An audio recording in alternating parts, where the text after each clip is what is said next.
কামাখ্যা মন্দির দর্শন আর ব্রহ্মপুত্র নদীর পাড়ে হাঁটা। আসামি রান্না চাল কুমড়ো দিয়ে হাঁসের মাংস ট্রাই করা।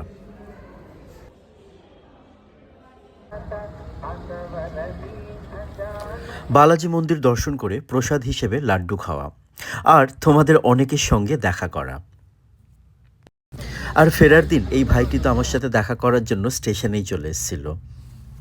যদিও আসামের এই ট্রিপটা মাত্র 3 দিনের ছিল, কিন্তু ভীষণ একটা ভালো সময় কাটিয়ে এবার কলকাতা ফেরার পালা।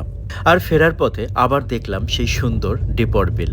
হ্যাঁ, আসার সময় নামটা জানতাম না, তবে এখন ফেরার সময় নামটা জানি। দূরে পাহাড়গুলো দেখে একটু মন খারাপ করছিল।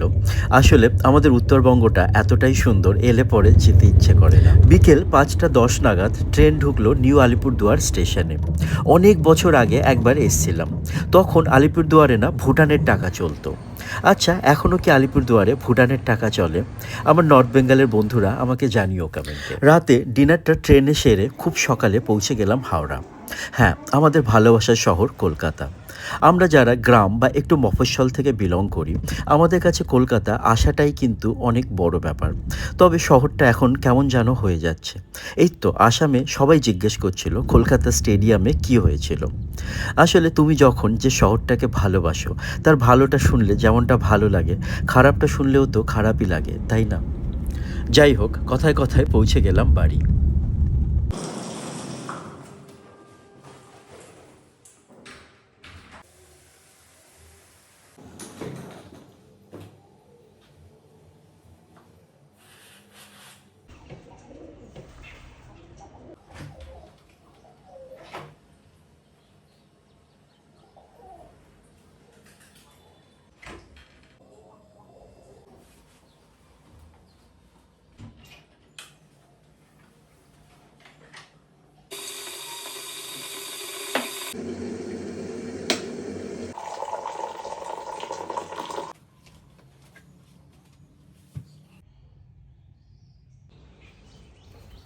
সত্যি বলতে একটু টায়ার্ডই লাগছিল, তাই ব্রেকফাস্টে কিছু বানালাম না, জাস্ট দুটো ডিম সেদ্ধ দিয়ে চললাম স্কুলের জন্য রেডি হতে।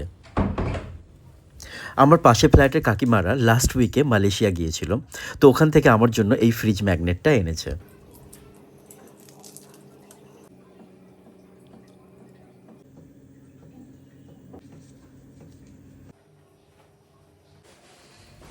তোমাদের বড়দিনের ছুটির কি প্ল্যান? কে কোথায় যাচ্ছ জানিও আমাকে কমেন্টে। আর এই ভিডিওটি বা তোমাদের কেমন লাগলো সেটাও জানিও।